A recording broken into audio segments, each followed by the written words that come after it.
चलिए क्वेश्चन देखते हैं। A meter having the resistance 240 ohm is connected in the given circuit as shown, find the current through the ammeter.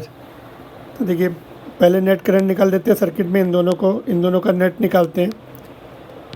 R P parallel में 240 into 10 divide by 250। इसको 240 को अगर 25 से divide करते तो ये आपका आता है 9.6 आएगा, ठीक है, जो कि ये इस वाले रेजिस्टेंस के साथ सीरीज में हो जाएगा। तो करंट निकाल लेते हैं। Current drawn from battery is potential difference upon R net 20 upon, ये दोनों रेजिस्टेंस मिला के कितना हो रहा है, 160 हो रहा है ना। तो ये आपका 1/8 एम्पियर, तो 1/8 एम्पियर आया। अभी एमीटर में कितना जाएगा, इन्वर्स रेशियो ऑफ रेजिस्टेंस में I1 निकालते हैं। I1 विल बी,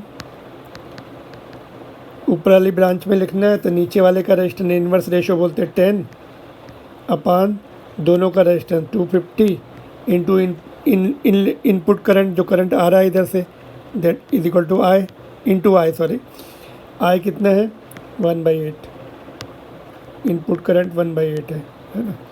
इसको सॉल्व कर सकते हैं अभी हम। इसको सॉल्व करेंगे हम, ये आपका आ जाएगा I1 इज इक्वल टू 1/200 आ रहा क्या, दैट विल बी, इसको हम ऐसे लिख सकते हैं 1000 इंटू 10⁻³ अपॉन, तो this I1 coming is 5 milli ampere. कौन सा ऑप्शन मैच कर रहा है, ऑप्शन नंबर बी। क्लियर। देखिए फिर से समझते हैं। यहाँ पे इन दोनों का नेट रेजिस्टेंस निकाल लिया, इसके साथ लेफ्ट वाले रेजिस्टेंस के साथ सीरीज़ में है, तो टोटल रेजिस्टेंस आपका 160 आ गया। तो total current drawn from the battery I is equal to potential difference upon net resistance और टोटल रेजिस्टेंस 1/8 एम्पियर आ गया।